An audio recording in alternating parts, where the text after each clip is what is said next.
Assalamualaikum warahmatullahi wabarakatuh. Bismillahirrahmanirrahim. Alhamdulillah. Alhamdulillahi wa kafa. Wassalatu wassalamu ala imami ahli safa wal wafa. Sayyidina Muhammadinil mukhtaril mustafa. Wa alihi ahli safa wa sahbi ahlil wafa. Wa man tabi'ahum bi ihsanin waqtafa. Amma ba'du. Saudara-saudaraku sekalian yang dirahmati oleh Allah Subhanahu wa taala, marilah kita buka kajian kitab Al-Anwar Al-Qudsiyah fi Ma'rifati Qawaidis Sufiyah dengan Ummul Quran Suratul Fatihah dan surat Al-Ikhlas 3 kali, kemudian kita sempurnakan dengan sholawat, yaitu sholawat amrik, dan kita tambahi lagi agar semakin sempurna dengan membaca 4 Asmaul Husna. Kita hadiah Fatihah pada guru kita, kemudian juga muallif kitab Al-Anwar Al-Qudsiyah. Mudah-mudahan keberkahan dari guru kita, juga dari pengarang kitab Al-Anwar Al-Qudsiyah fi Ma'rifati Qawaidis Sufiyah ini, kita diberikan kemudahan di dalam memahami, kemudian dianugerahi kemampuan untuk bisa mengamalkan di kehidupan sehari-hari. Ala hadhihin niyah wa ala kulli niyatin sholihah. Al-Fatihah. Al-Ikhlas. Al-Ikhlas. Al-Ikhlas.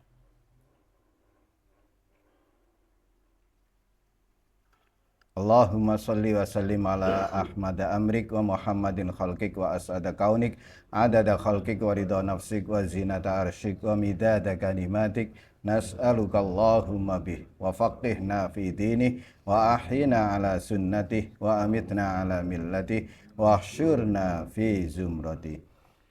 Bismillahirrahmanirrahim. Ya hadiyu ya alimu ya khabiru ya mubin. Ya hadiyu ya alimu ya khabiru ya mubin. Ya hadiyu ya alimu ya khabiru ya mubin. Ya hadiyu ya alimu ya khabiru ya mubin. Ya hadiyu ya alimu ya khabiru ya mubin. Ya hadiyu ya alimu ya khabiru ya mubin.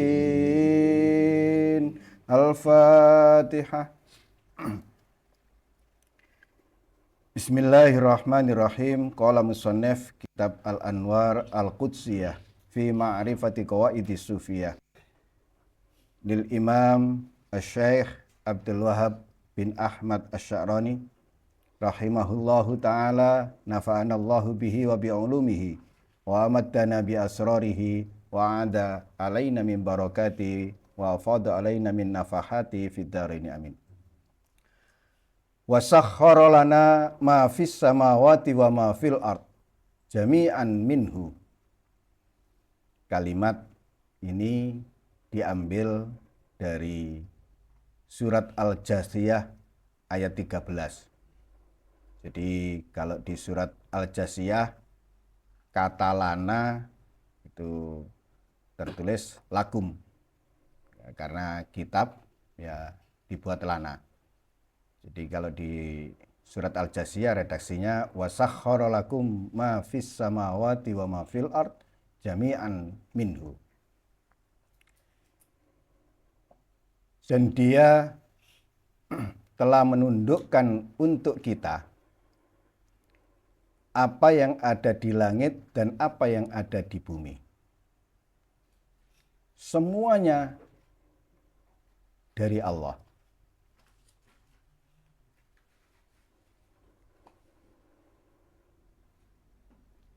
Banyak sekali di dalam Al-Quran ayat-ayat yang menerangkan tentang penundukan alam.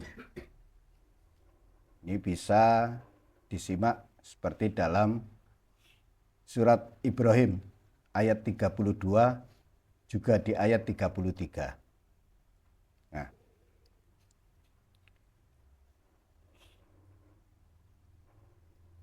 Allah menundukkan alam semesta. Segala apa yang ada di langit juga ada yang di bumi. Semuanya untuk manusia. Maksud dan tujuannya adalah agar manusia mengenal Allah. Jadi ditundukkannya alam semesta ini, matahari selalu terbit dari timur. Terus bumi misalkan berputar mengelilingi matahari dan seterusnya dan semuanya. Ini semua ditundukkan oleh Allah dalam rangka membantu manusia agar manusia mengenal Allah. Kemudian agar manusia semakin memahami betapa maha sempurnanya Allah. Betapa maha sempurnanya sifat-sifat Allah, asma-asma Allah, dan perbuatan-perbuatan Allah. Nah, kita tahu bahwa alam semesta ini adalah merupakan ayat-ayat kauniyah yang melengkapi ayat-ayat kitabiah. Alam semesta ini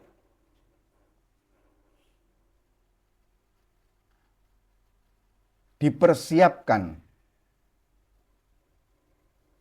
untuk membantu, mendukung proses perjalanan spiritual manusia menuju sampai kepada Allah. Maka jika alam semesta, lingkungan sekitar kita membantu kita untuk terus semakin mendekatkan diri kepada Allah. Nah, seperti itulah bentuk penundukan Allah terhadap alam semesta. Berarti orang yang benar-benar punya niatan, punya kemauan kuat untuk berusaha mendekatkan diri kepada Allah, ya, alam semesta akan mendukungnya. Seluruh ciptaan akan membantunya. Sebaliknya, ya tentu tidak demikian. Oleh karena itu, alam semesta ini merupakan kitab besar yang setiap orang bisa membacanya. Yang kita kenal tanpa tulis bisa diwaca.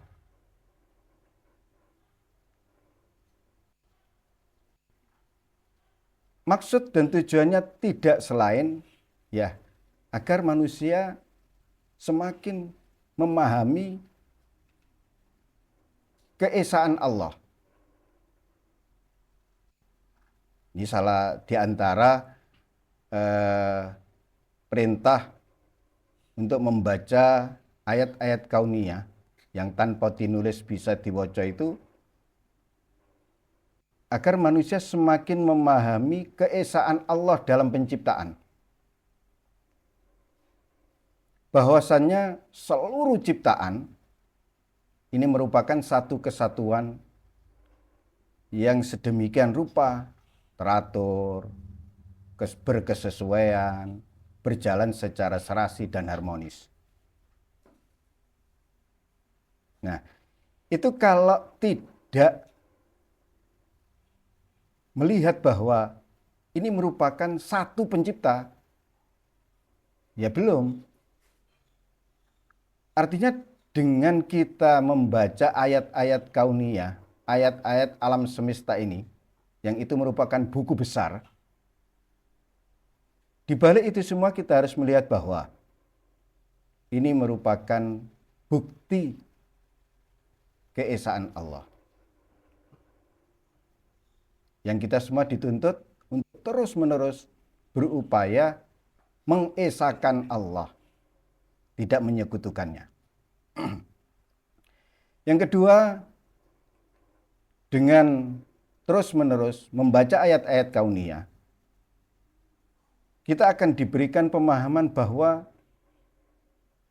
betapa Allah Maha Rahman dan Maha Rahim. Betapa rahmat Allah itu meliputi segala sesuatu. Betapa kasih sayang, cinta kasih, dan kemurahan Allah itu tidak pernah tidak diberikan kepada seluruh makhluk ciptaannya. Dalam satu keterangan, andai rahmat Allah itu sepersekian detik dicabut, hancur lebur alam semesta ini. Maka semuanya akan kembali kepada manusianya. Kalau rahmat Allah pasti diberikan.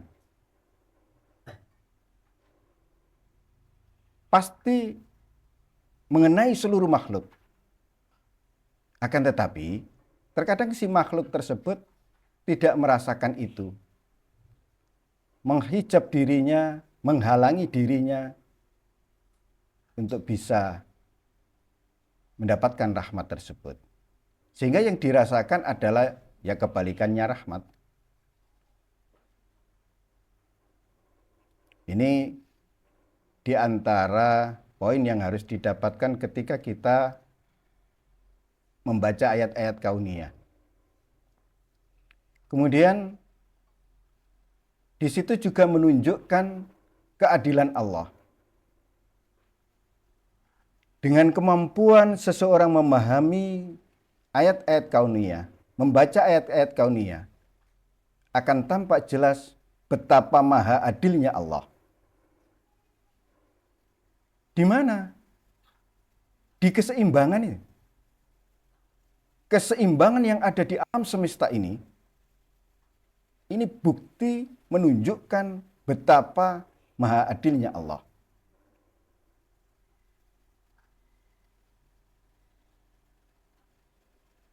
Nah, kita tahu berarti penundukan langit dan bumi semuanya ditundukkan oleh Allah merupakan wujud dari kasih sayang dan cinta Allah kepada manusia. Oleh karena itu, kita jangan lantas melihat penundukan ini hanya dari sisi materi. Akan tetapi penundukan ini juga untuk membantu. Setelah kita tahu, misalkan, setiap pagi matahari itu terbit dari timur. Kemudian kalau sore menjelang malam, ia terbenam di barat. Dan seterusnya. Nah, kita tahu itu kemudian harus menghasilkan bagaimana penundukan Allah yang bersifat fisik ini menghasilkan proses membantu kita, membantu perjalanan spiritual kita untuk menuju menjadi manusia yang sempurna, menuju insan kamil. Nah, di balik penundukan alam semesta ini, langit dan bumi ini, Allah bermaksud, jadilah insan kamil.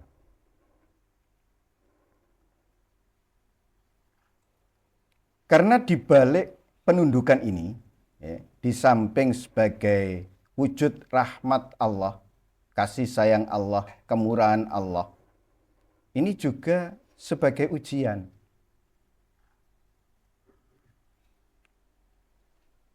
Bayangkan saja, seandainya mulai pagi hujan rintik-rintik, dan itu berlangsung terus-menerus, atau seandainya saja tidak ada siang hari, adanya cuma malam saja, niscaya akan membeku dunia seisinya ini. Dibalik, seandainya tidak ada malam, siang saja, ya akan terbakar dunia ini. Nah, dari situ manusia harus menyadari berarti adanya, diciptakannya, silih bergantinya siang dan malam, malam dan siang, begitu seterusnya. Ini sekaligus sebagai ujian. Sejauh mana kemudian manusia mampu mensyukuri nikmat dari satu sisi itu aja, silih bergantinya siang dan malam.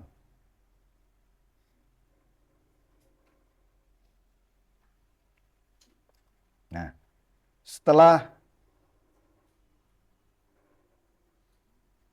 ditundukkannya alam semesta, setelah manusia berkesadaran bahwa semuanya itu adalah bentuk rahmat kasih sayang Allah kepadanya, yang dituntut setiap orang untuk mengambil pelajaran. Bagaimana kemudian di dalam hidup ini mampu mensyukuri nikmat itu saja. Niscaya ia akan terus-menerus berkesadaran bahwa ia sangat butuh kepada Allah. Betapa kemudian tidak ada satu makhluk pun yang tidak bergantung kepada Allah.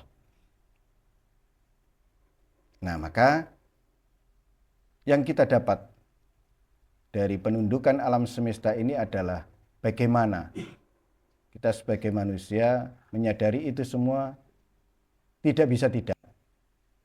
Kita harus bergantung kepada Allah, Sang Pencipta seluruh alam semesta. Dari sini, ketika semuanya sudah diatur sedemikian rupa oleh Allah, kita harus memahami bahwa dunia seisinya ini adalah medan untuk mengabdikan diri dan menghambakan diri kepada Allah. Dunia bukan tempat untuk mencari kesenangan yang bersifat materi. Karena apa? Karena semuanya sudah dipersiapkan oleh Allah untuk manusia. Fala tataharraku dzurratun illa ilaihi wa anhu. Jika kita sudah tahu seperti itu, maka tidaklah bergerak sesuatu pun, bahkan sebesar atom, kecuali menuju kepadanya dan berasal darinya. Apapun ciptaan, baik yang besar maupun yang kecil, sampai di kalimat ini diungkapkan sebesar atom, kan yang paling terkecil, pecahan-pecahan atom misalkan. Itu semuanya bergerak, berjalan menuju Allah. Kalau ditanya dari mana? Semuanya berasal dari Allah. Kalau di ketasawufan, proses perjalanan dari Allah menuju Allah Ini bagi mereka-mereka yang sudah wusul, yang sudah fanaul uruj. Diibaratkan orang yang menaiki gunung, ya sudah sampai di puncak. Kemudian turun lagi. Itu perjalanan baqaul khuruj. Nah, di sini ditegaskan bahwa fala tataharraku dzurratun illa ilaihi wa anhu. Nah, bisa kita bayangkan seluruh makhluk ini sudah melakukan perjalanan kembali. Kalau proses awal kembalinya manusia ini dari nafsu menuju Allah. Kemudian proses berikutnya dari Allah menuju Allah. Ini. Maka ya sangat kurang pas atau menyalahi kodrat jika kemudian tidak menyadari setiap gerakan ini tidak dari Allah dan tidak diarahkan ke Allah.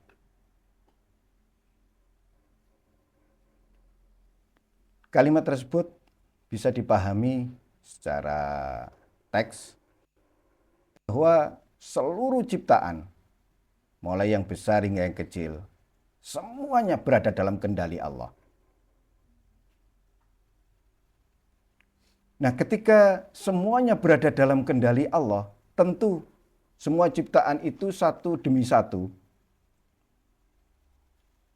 kalau dirangkaikan, mereka satu dalam keberadaan. Mereka itu satu. Keberadaannya, eksistensinya itu satu. Jika memahami itu, kita akan melihat mereka itu satu pencipta. Nah, karena mereka adalah satu kesatuan, tentu mereka saling terhubung dan saling berinteraksi.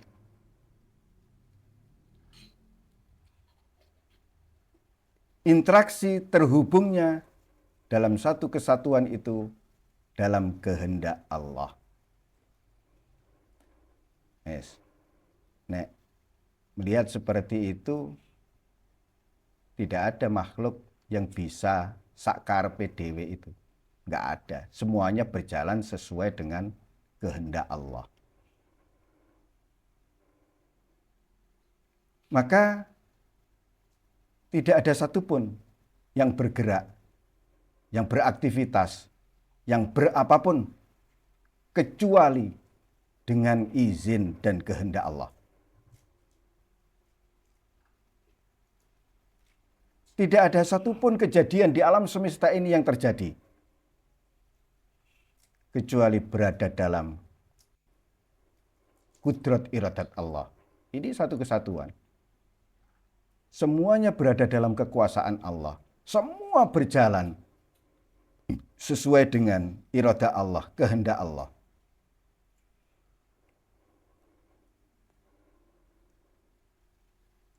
Maka jika kita tahu seluruh alam semesta ini telah ditetapkan oleh Allah,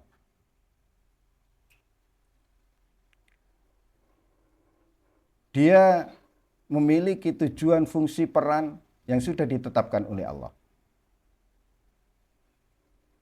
Tidak ada sesuatu pun yang terjadi di alam semesta ini yang sia-sia.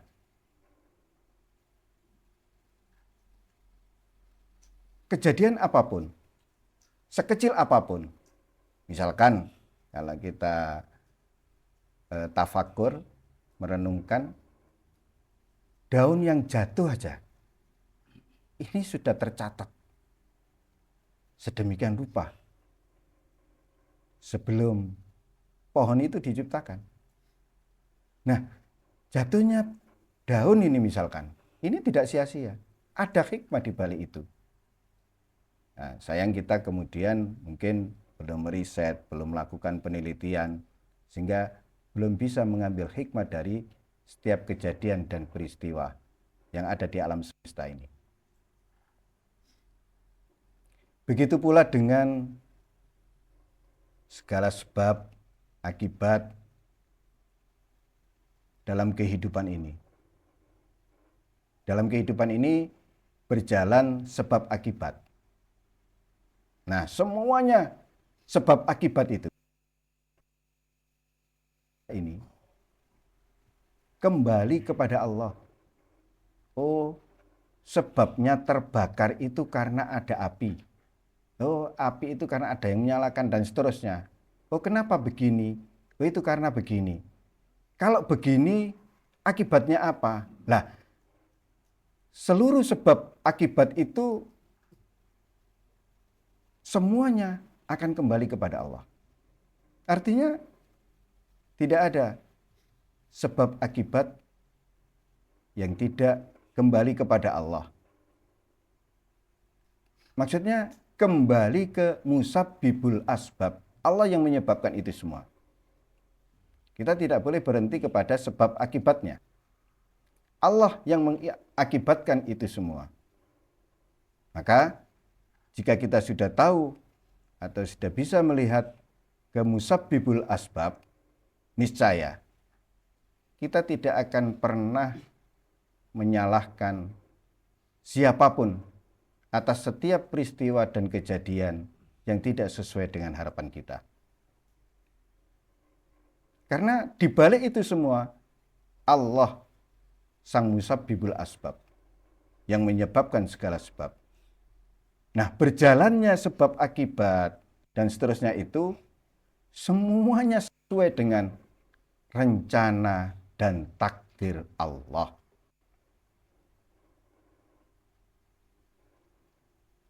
Maka bisa disimpulkan dari kalimat fala tataharraku dzurratun illa ilaihi wa anhu. Ini yang pertama, kita bisa menarik pelajaran tentang konsep ketauhidan. Jika kita sudah tahu bahwa tidak ada satupun makhluk yang bergerak sendiri,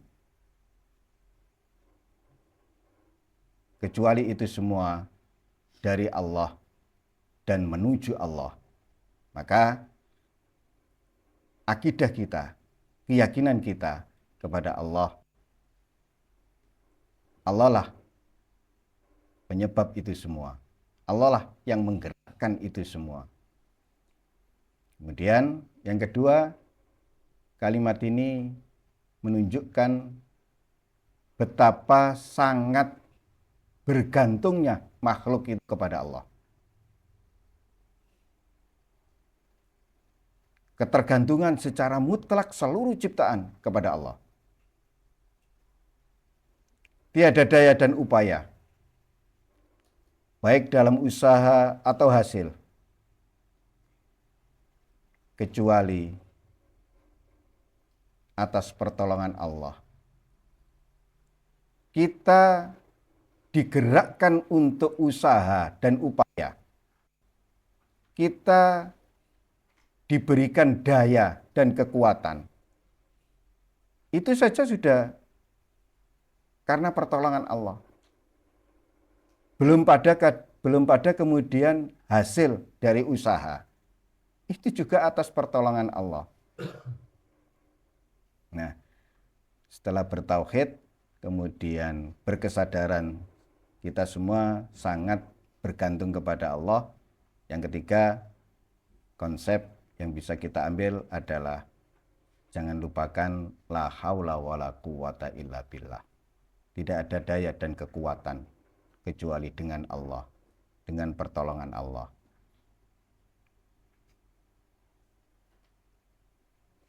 Nah, jika kita sudah tahu bahwa tidak ada yang bergerak kecuali digerakkan oleh Allah,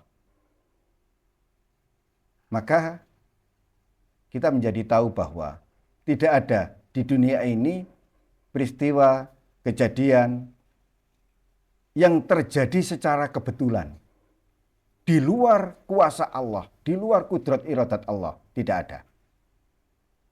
Oh, kebetulan ini begini, begitu, dan sebagainya. Enggak. Itu semua sudah dalam frame kudrat dan iradah Allah. Nah, jika sudah tahu bahwa tidak ada peristiwa, kejadian, atau apapun ciptaan di atas permukaan bumi ini secara kebetulan, maka kita dituntut, kita harus menjalani hidup ini ya sesuai dengan kehendak Allah. Kemudian berserah diri sepenuhnya kepada Allah dalam seluruh aspek kehidupan. Endingnya ya cuman itu. Bagaimana agar kemudian kita benar-benar wala tamutunna illa wa antum muslimun. Jangan meninggal sebelum benar-benar bisa berserah diri kepada Allah. Berserah diri ini ya menyerahkan diri, pasrah secara totalitas, diatur, di sembarang kalir, digerakkan dan seterusnya oleh Allah. Ditakdir begini, begitu, dan seterusnya. Itu luas. Khalaqal kulla min ghairi hajatin ilai. Dia menciptakan segala sesuatu tanpa ada kebutuhan kepadanya. Tanpa ada kebutuhan kepada apa yang diciptakannya. Mustahil. Allah butuh menciptakan sesuatu. Atau Allah menciptakan sesuatu itu karena Allah butuh sesuatu itu. Enggak. Kalau kita membuat apa, bisa jadi karena kita butuh sesuatu itu. Allah tidak.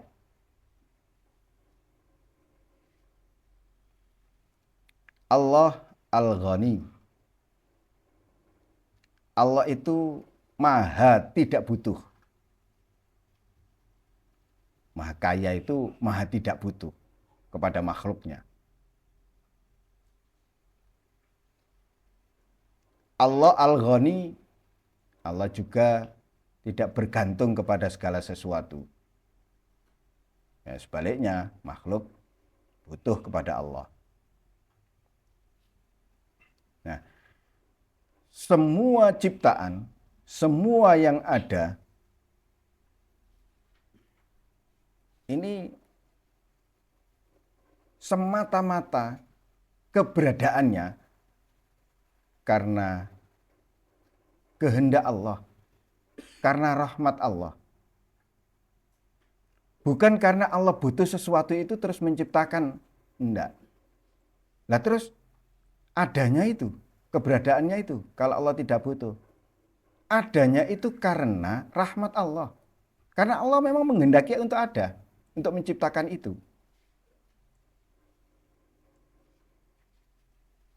Nah, jika kita tahu bahwa Allah tidak butuh kepada ciptaan, berarti ada maksud tujuan dari penciptaan Allah itu. Nah, jadi kalau diurut seperti itu, Allah tidak butuh kepada segala sesuatu yang diciptakannya. Kemudian pemahaman kita akhirnya berkembang, berarti ada maksud tertentu, ada tujuan dari penciptaan itu. Wong Allah tidak butuh. Ya memang, dari sinilah kita semua tahu ayat yang sering kita dengarkan, wa ma khalaqtul jinna wal insa illa liya'budun. Nah, itu Allah tidak butuh kepada jin manusia.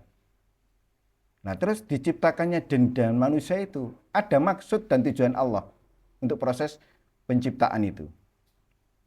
yaitu liya'budun,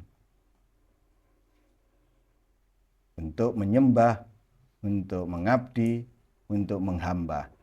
Bahkan diciptakan jin dan manusia untuk mengenal Allah. Karena Allah itu suka sekali dikenali. Nah, Allah menciptakan semua itu dalam rangka apa? Agar bangsa jin dan manusia khususnya mengenal Allah.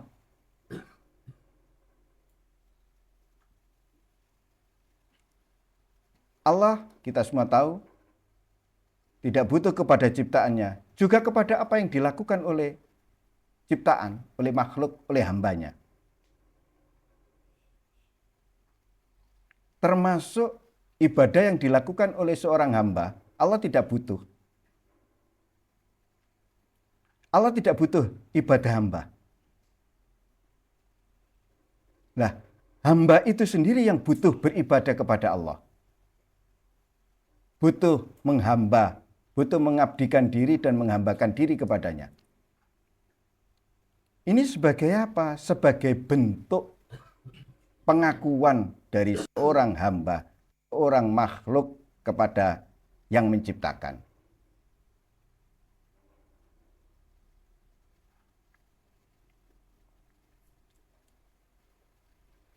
Jadi jelas sekali di sini kalau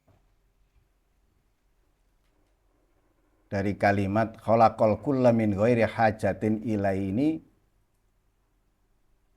tidak seperti kita, ya. Contoh aja misalkan gini. Seorang ustadz ingin ngaji, berarti butuh yang mendengarkan. Ini makhluk, ini manusia. Kalau ngomong butuh ada yang dengarkan. Kalau berbicara butuh ada yang mendengarkan, dan seterusnya. Kalau apa-apa butuh ada yang begitu seterusnya. Allah tidak. Nah, Allah memerintahkan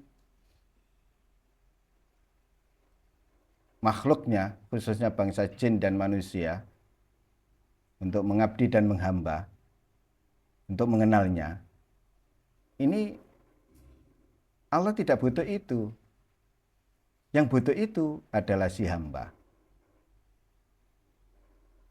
Nah, jika dipahami secara luas, salah satunya adalah maksud dan tujuan Allah memerintahkan ini dan itu, melarang ini dan itu. Semuanya adalah demi kemaslahatan yang diperintah dan yang dilarang. Untuk kebaikan si hamba. Nah, dalam rangka untuk mengabdikan diri dan menghambakan diri, dalam rangka untuk mengenali diri, mengenali Allah, disitulah proses yang dilakukan oleh seorang hamba, bentuknya adalah ibadah. Maka ibadah itu adalah merupakan bentuk atau cara mendekatkan diri kepada Allah, cara mengabdikan diri kepada Allah, cara menghambakan diri kepada Allah, dan seterusnya. Nah, dari sini kemudian setelah tahu tujuan penciptaan, ya, kemudian dengan terus dilakukan dalam bentuk ibadah, maka seorang hamba akan memahami hakikat penciptaan dirinya masing-masing. Gampangan gini. Allah menciptakan segala sesuatu itu dengan maksud dan tujuan. Di samping fungsi dan peran dan seterusnya. Sama dengan kita. Ini kalau dikiaskan gitu ya. Kita punya anak, kemudian kita sekolahkan, kita pondokkan, dan seterusnya. Kita punya maksud dan tujuan di balik menyekolahkan dan memondokkan anak tersebut. Nah, ketika kemudian seorang anak ini memahami maksud dan tujuan dia disekolahkan, dipondokkan, dan seterusnya, ia akan sampai kepada ya hakikat disuruh sekolah dan disuruh mondok itu. Nah, seperti itu maksud dan tujuan Allah menciptakan makhluk, disuruh ibadah dan seterusnya, agar disuruh mengenal Allah, agar ia memahami hakikat penciptaan dirinya di hadapan Allah. Wala mujibin aujaba dzalika alaih. Nah, terus kalau Allah tidak butuh dan tidak ada yang mewajibkan hal itu kepadanya, tidak ada yang mewajibkan Allah untuk menciptakan segala sesuatu, tidak ada. Yang memaksa Allah menciptakan ini dan itu, tidak ada. Semua ciptaan berasal dari kehendak Allah mutlak. Mutlak kehendak Allah. Tidak ada satu pihak pun yang memaksa, yang mengharuskan, dan seterusnya. Dari sini kita akan memahami bahwa Allah itu al-murid. Kalau sifatnya ya iradah itu. Allah itu maha berkehendak.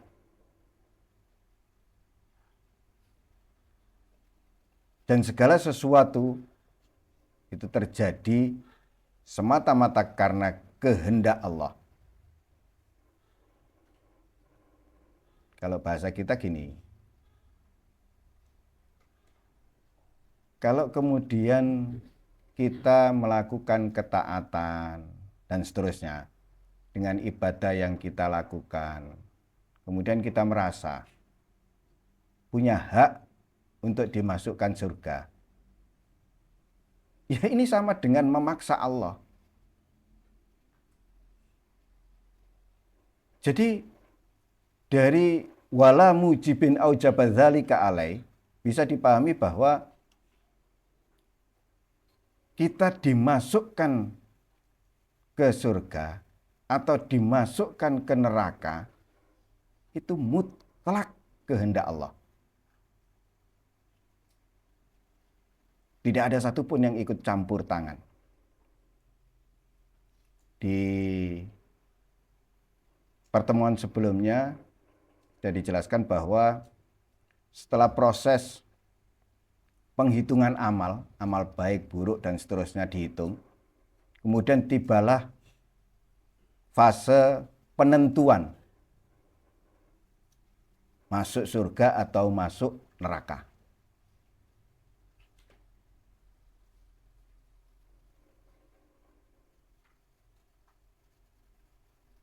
Ini semua semata-mata kehendak Allah. Jika kemudian karena rahmatnya seseorang dimasukkan ke surga, bukan karena amal perbuatannya. Demikian pula karena keadilannya seseorang dimasukkan ke neraka. Nah, dalam memutuskan apapun, ya tidak ada seorang pun yang mempengaruhi, memaksa dan seterusnya kepada Allah. Wong menciptakan ini itu aja tidak ada yang mengharuskan, apalagi dalam mengambil keputusan. Nah, kemudian ini bisa kita pahami jika Allah di dalam menciptakan tidak butuh kepada ciptaan tersebut. Kemudian dan tidak ada yang mengharuskan, mewajibkan kepada Allah menciptakan sesuatu tersebut.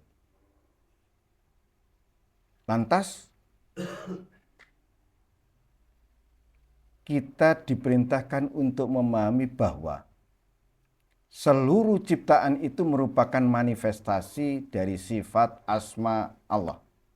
Dari sifat-sifat dan asma-asma Allah.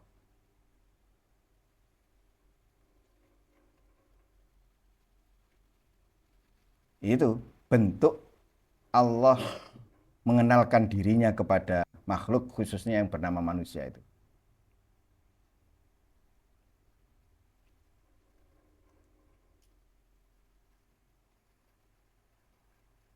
Jadi kalau kita sudah tahu itu, semua berlaku sekehendak Allah, terus Allah menciptakan atau tidak, itu semua ya terserah Allah, sekehendak Allah, Allah bebas. Lantas kemudian ya kita tidak boleh mempertanyakan kenapa Allah menciptakan ini dan itu, kenapa ini. Nah, kita diperintahkan hanya untuk mentafakuri, tafakkaru fi khalqillah. Kita dilarang mempertanyakan kenapa Allah begini dan begitu. Gini, agar mudah dipahami.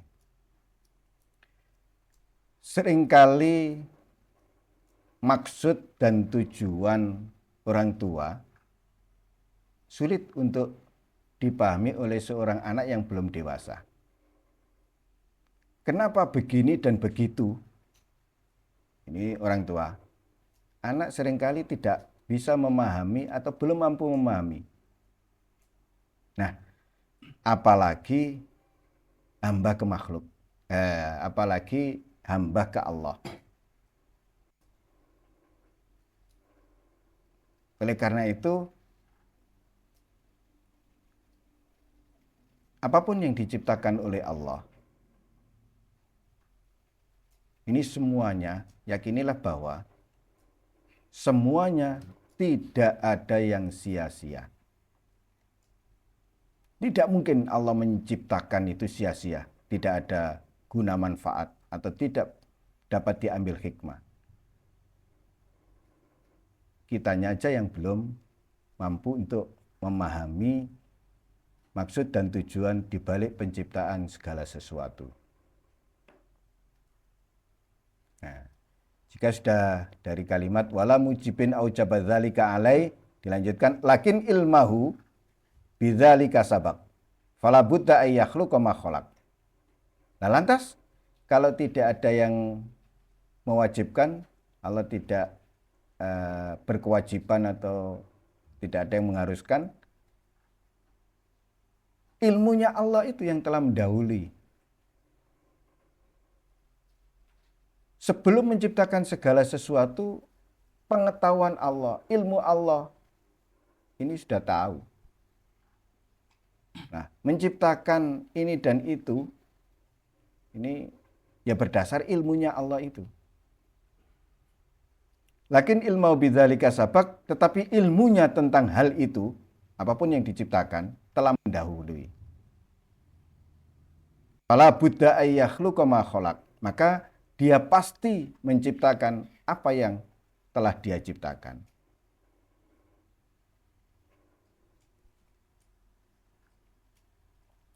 Ini butuh dipahami pelan-pelan ya. Kalimat ilmuhu bidzalika sabaq. Ilmu Allah mendahului keberadaan makhluk.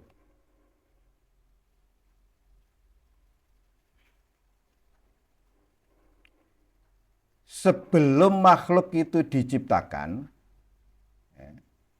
Allah sudah tahu. Allah sudah sangat mengetahui tentang apa yang akan diciptakan. Ya, apa-apanya, fungsinya, maksud tujuannya, dan seterusnya. Dan apapun yang terkait dengan ciptaan itu. Itu satu. Yang kedua, dari kalimat ilmunya sudah mendahului pada ciptaan itu, Allah tidak butuh proses berpikir, proses penelitian untuk mengetahui sesuatu. Karena ilmu Allah bersifat mutlak. Jadi misalkan gini, kalau kita ingin tahu segala sesuatu, kita melakukan proses belajar, proses berpikir, proses penelitian, dan seterusnya. Nah, Allah tidak. Ilmu bidzalika sabak ini, ilmu Allah itu bersifat mutlak dan sempurna. Meliputi apa? Apa saja. Mulai dari yang telah terjadi, yang sudah lewat, yang sedang terjadi, yang belum terjadi, dan seterusnya.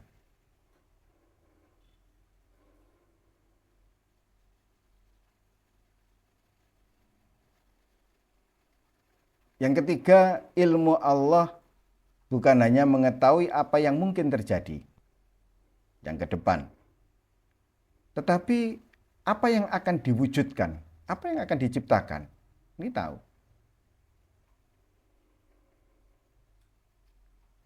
Ketika Allah mengetahui sesuatu, itu sudah pasti akan terjadi sesuai kehendaknya. Ini jangan dibayangkan hanya terkait dengan ciptaan fisik di kita.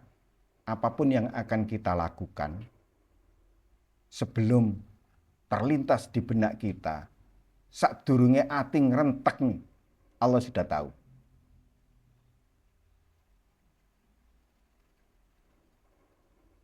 Sebelum ada lintasan hati, kerentek hati, saat terjadi, setelah terjadi, Allah tahu. Yang lebih halus dari itu, Allah tahu. Nah, seperti itu gambaran betapa maha sempurnanya ilmu Allah. Nah, ilmu Allah ini tidak terikat oleh waktu. Kalau kita ya sangat ditentukan oleh waktu.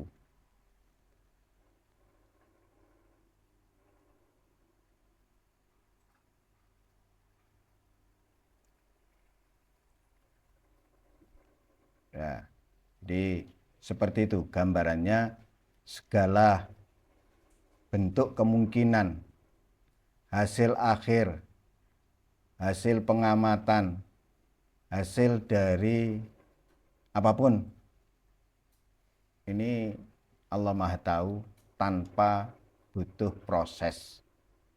Ya, kayak proses berpikir, proses meneliti, dan seterusnya. Kemudian di kalimat yang belakang, fala budda yakhluqa ma khalaq. Ini setelah ilmuhu bidzalika sabaq, kemudian fala budda yakhluqa ma khalaq. Nah, ini ada keterkaitan, ada hubungan antara ilmu Allah dengan ciptaan. Antara ilmu Allah dengan proses penciptaan dan seterusnya.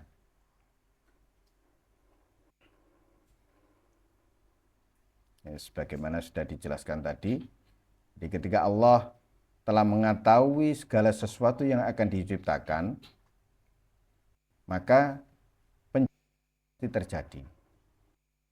Ini bukan berarti Allah terpaksa, enggak. Ini cerminan dari kemahasempurnaan Allah dalam menciptakan segala sesuatu.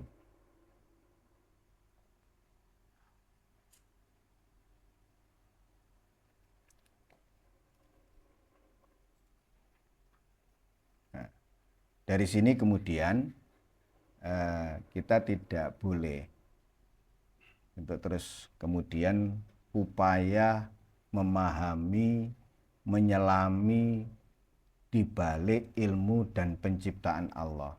terus seperti apa ya ilmunya? Seperti apa ya?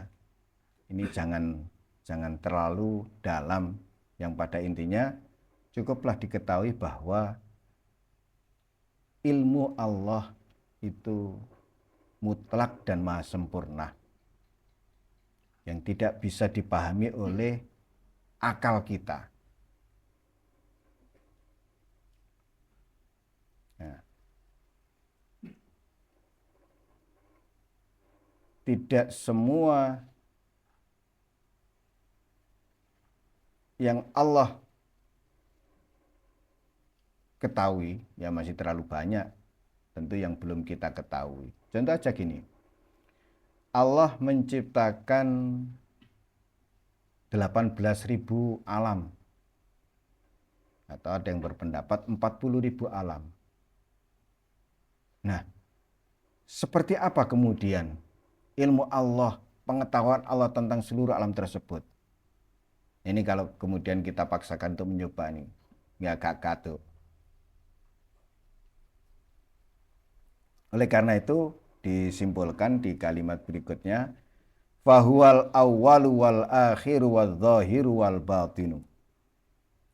Kalimat ini diambil dari surat Al-Hadid ayat 3. Wal awwalu wal akhiru wal zahiru wal batinu wa huwa bikulli syai'in alim. Nah, ini. Dialah yang awal, yang akhir, yang zahir, dan yang batin. Dan dia maha mengetahui segala sesuatu. Kita sudah pernah bahas. Kita review sedikit. Allah sebagai al-awwal, huwal awwalu. Awalnya Allah ini tanpa permulaan. Huwal awwalu bilabtidain. Awal tanpa permulaan. Artinya Allah adalah awal dari segala sesuatu. Sebelum ada makhluk, sebelum terciptanya alam semesta, Allah sudah ada. Maka harus disifati awalnya tanpa permulaan. Satu. Yang kedua, awalnya Allah ini bersifat azali. Awal yang tidak berawal.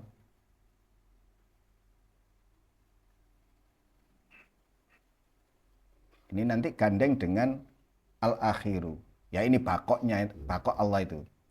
Kalau di al-awal kita memahami sifat kidam. Awal tanpa permulaan, dahulunya tanpa ngeniku. Nah, huwal awwalu, dia adalah yang maha awal tanpa permulaan. Kemudian awalnya bersifat azali. Awal yang tidak berawal.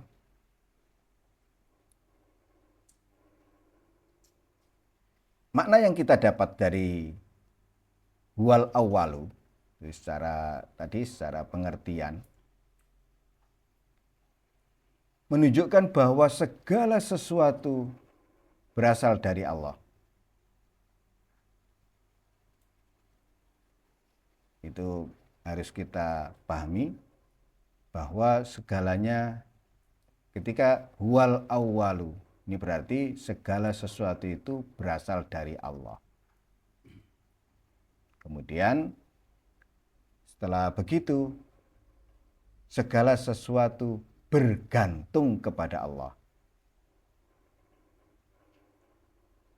Setelah begitu, dipahami semua terjadi atas kehendak Allah. Nah, dari sini kesadaran yang harus kita bangun, kalau hanya mengucapkan huwal awwalu, ini kita harus kemudian berkesadaran menyadari asal usul kita.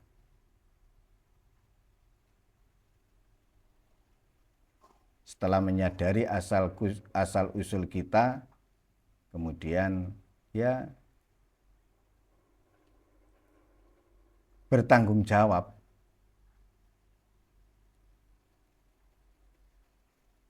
melakukan hubungan secara intens dengan asal-usul kita.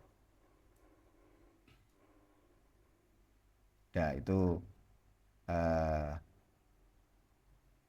refleksi dalam kehidupan diri seseorang setelah menyadari bahwa semuanya berasal dari Allah.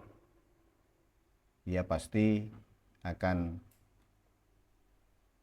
menyadari bahwa tidak ada satupun yang dari dirinya. Dari hal-hal baik, sifat-sifat baik, perbuatan-perbuatan baik, dan seterusnya. Kemudian wal akhiru, wal awalu wal akhiru. Kita tahu secara arti Allah itu yang maha akhir tanpa kesudahan. Artinya Allah tetap ada ketika segala sesuatu berakhir. Dia bersifat abadi. Namanya abadi ya, tidak pernah lenyap. Tidak ada yang menggantikan. Maknanya adalah setelah kita sadar berasal dari Allah, maka kita akan sadar juga tujuan akhir dari segala makhluk. Semuanya akan kembali kepada Allah. Oleh karena itu, orientasi perjalanan hidup manusia ini harus diarahkan untuk kembali kepada Allah. Orientasinya itu ya menuju Allah. Karena semuanya akan kembali kepada Allah. Kalau sudah tahu bahwa Allah itu tujuan hidupnya, dan dia akan kembali kepada Allah, baik secara sukarela ataupun terpaksa, maka ia tidak akan menjadikan selain Allah menjadi tujuan hidupnya.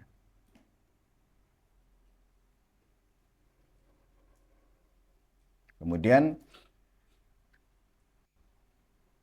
wal awalu wal akhir wal zahiru. Allah adalah yang maha zahir, yang maha tampak. Ya, Allah maha tampak itu di batin hamba yang sudah tercerahkan atau tampak dalam ciptaannya. Karena segala yang ada di permukaan bumi ini, di alam semesta ini, merupakan manifestasi dari sifat-sifat dan asma-asma Allah.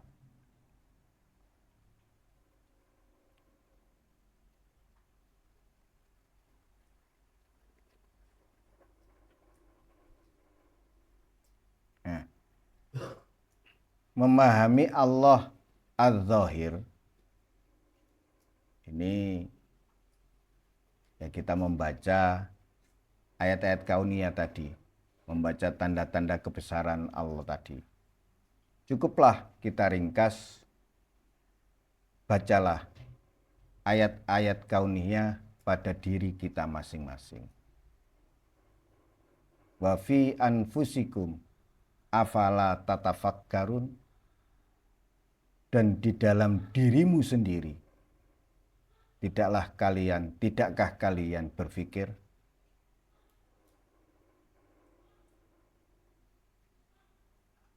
Ini diringkas dari ayat kauniyah di semesta luar yang sebanyak itu. Cukuplah kita baca ayat kauniyah dalam diri kita masing-masing, pada diri kita masing-masing, lahir batin. Kemudian wal batinu, Allah juga maha batin, maha tersembunyi. Ini tidak bisa kemudian kita menggunakan indera lahir kita maupun akal kita untuk memahami Allah al-batin.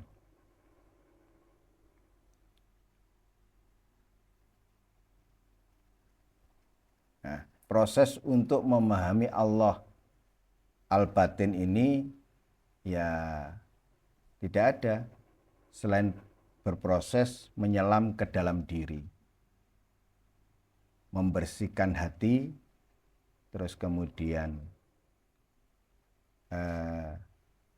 melakukan perjalanan menyelam sejauh mungkin ke dalam kejiwaan, dalam jiwa kita masing-masing. Ini hanya bisa dilakukan dengan ya solo.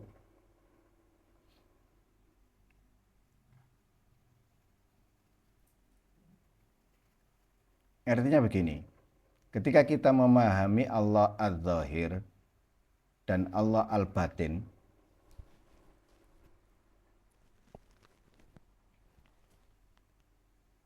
kita tidak akan pernah merasa jauh dari Allah. Karena Allah ya sangat dekat.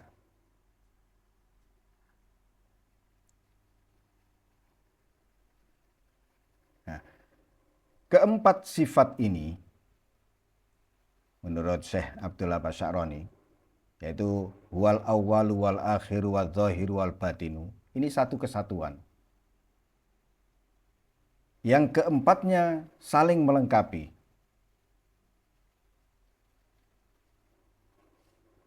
Wal awwalu wal akhiru, ini menjelaskan tentang bahwa Allah melampaui batasan waktu. Makanya tadi awal yang tanpa permulaan, akhir tanpa kesudahan.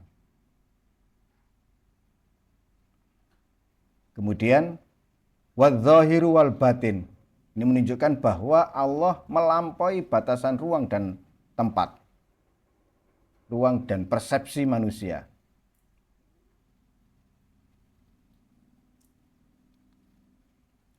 Bayangkan gini, Allah itu meliputi segala sesuatu, baik yang terlihat maupun yang tidak terlihat. Nah, ketika Allah meliputi segala sesuatu ini, ketika asma al-zahir, maka bisa dilihat pada sesuatu itu, pada ciptaan itu. Ketika asma al-batin, ya yang tersembunyi dari ciptaan itu.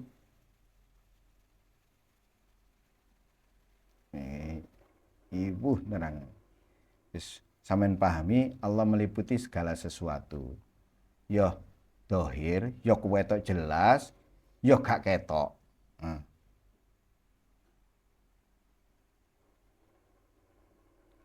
Artinya gini, dari wal awwalu wal akhir wal zahir wal batin itu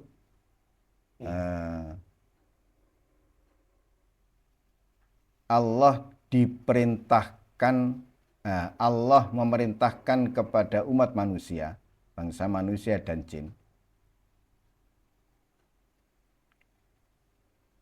untuk melihat Allah di setiap dimensi kehidupannya. Allah tidak terbatas ruang dan waktu, melampaui ruang dan waktu, dimanapun Allah senantiasa hadir.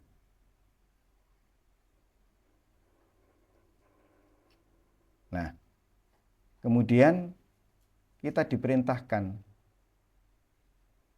ini hadis yang terkait dengan ihsan, antakbudallaha ka'annaka tarah, engkau menyembah Allah seakan-akan kau melihatnya, ya dimensi 4 ini, wal awwalu wal akhiru wal zahiru wal batinu. Di seluruh dimensi kehidupan manusia ini tidak pernah tidak berhadapan dengan keempat asma ini.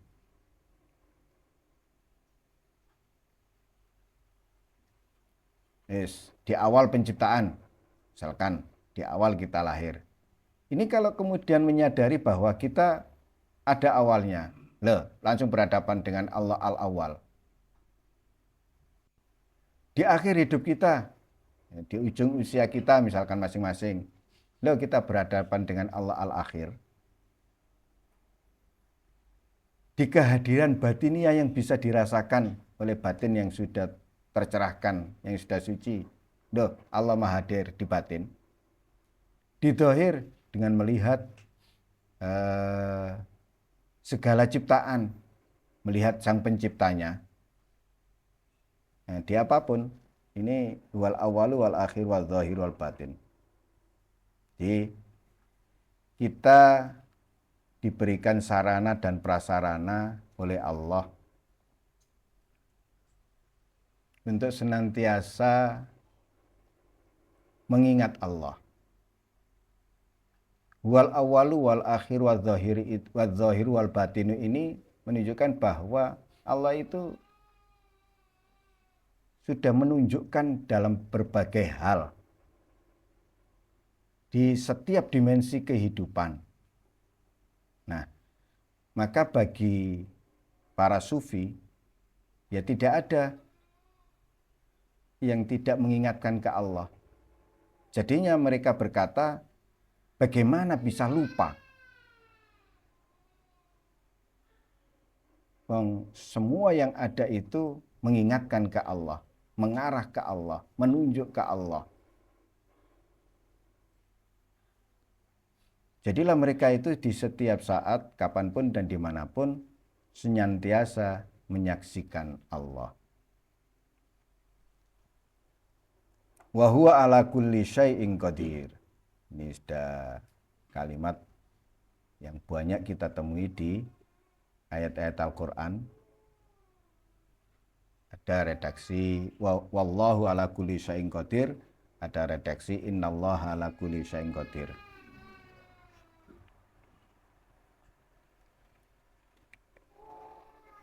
Sebenarnya kalau kita memahami dengan baik kalimat innallaha ala kulli syai'in qadir, ini sudah cukup. Sungguh Allah Maha Kuasa atas segala sesuatu.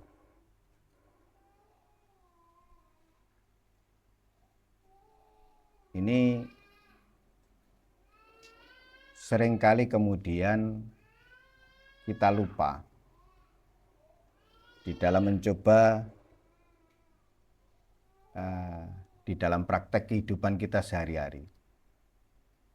Tanpa sadar kita sering mengecilkan kuasa Allah atas segala sesuatu. Jika kita memahami dengan baik bahwa sungguh Allah Maha Kuasa atas segala sesuatu.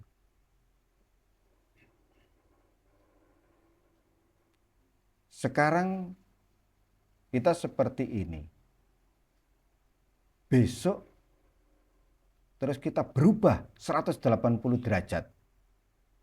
Kenapa tidak? Wong Allah Maha Kuasa.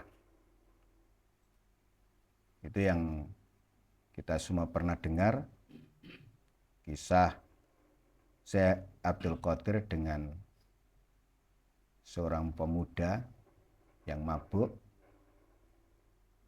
Kalimat yang diucapkan oleh pemuda yang mabuk itu, innallaha qadirun. Allah Maha Kuasa menjadikan orang yang saat ini misalkan beriman, besok sebaliknya. Dibalik, orang yang saat ini kufur, besok menjadi orang yang sangat beriman. Kenapa tidak? Orang yang saat ini hidupnya penuh dalam kesusahan, besok dibalik 180 derajat. Kenapa tidak? Nah, ketika kita benar-benar memahami bahwa Allah Maha Kuasa atas segala sesuatu, dari sini mendorong setiap orang yang sudah memahami itu untuk tidak berkecil hati, untuk sepenuhnya menggantungkan harapan dan seterusnya hanya kepada Allah. Ini berarti benar-benar ia mengakui kelemahan dirinya, mengakui akan kekuasaan Allah yang mutlak atas segala sesuatu. Kita semua tahu bahwa segala sesuatu itu milik Allah secara mutlak.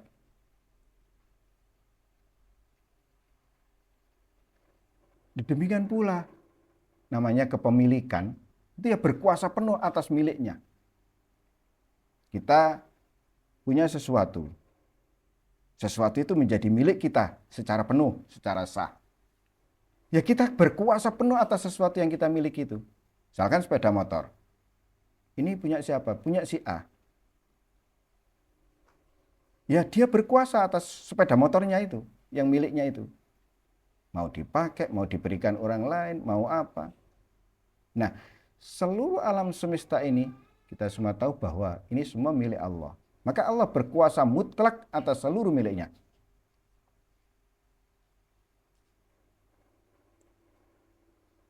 Dari sini tidak ada yang mustahil bagi Allah. Ini yang saya maksudkan, jangan mengecilkan arti kuasa Allah. Tidak ada yang mustahil bagi Allah. Banyak kenyataan di lapangan, ya, Allah menunjukkan kuasanya. Contoh gampang aja gini, kita bisa melihat di peristiwa-peristiwa alam yang terjadi. Kebakaran, banjir. Jika rasa kepemilikan seseorang kepada sesuatu itu kuat, misalkan kepada pabrik,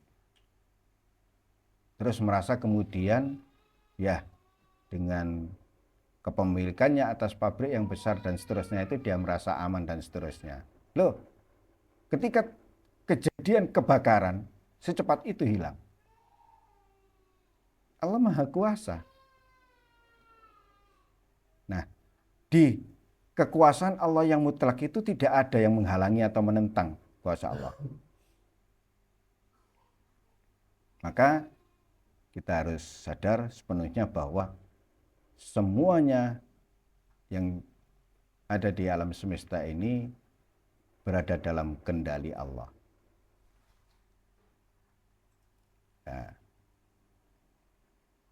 yang seringkali kemudian menjadi pertanyaan kita, nah ketika semua sudah berjalan sesuai dengan kehendak Allah dan kehendak Allah pasti terjadi, bagaimana dengan kebebasan yang telah diberikan oleh Allah kepada setiap manusia?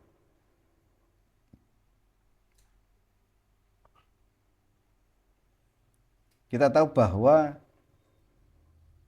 segala sesuatu yang ada di atas permukaan bumi ini, bahkan di seluruh alam semesta, ini terjadi atas kehendak Allah.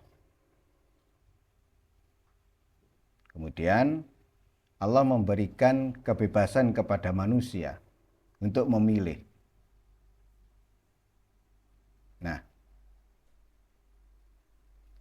semua pilihan manusia, apapun pilihan yang akan diambil, semua itu sudah ditentukan oleh Allah. Semuanya sudah ada dalam ilmu Allah. Ilmu Allah sudah maha sempurna. Oleh karena itu, jika manusia ini mengenal Allah, bahwa meskipun ia diberi kebebasan untuk memilih, dan yang berlaku adalah pilihan Allah, dan yang berlaku adalah kehendak Allah, niscaya dalam seluruh aspek kehidupannya, ia tidak pernah memilih untuk dirinya. Karena benar-benar memahami bahwa segalanya berjalan sesuai dengan kehendak Allah. Ya. Dari sini bagi siapa itu kemudian ya Kan Allah memberikan pilihan, kebebasan untuk memilih. Memilih beriman atau memilih kufur. Iya, tapi semua itu sudah dalam frame pengetahuan Allah. Allah sudah tahu. Dan yang berlaku pada setiap makhluk adalah kehendak Allah. Dari sinilah maka kita menjadi tahu kenapa para sufi, para wali itu dalam seluruh aspek kehidupannya tidak pernah memilih, tidak pernah mengingini sesuatu, tidak pernah punya keinginan. Semua yang berjalan pada dirinya adalah keinginan Allah, kehendak Allah. Yes, betul-betul mereka-mereka itu A sampai Z-nya diremut oleh Allah.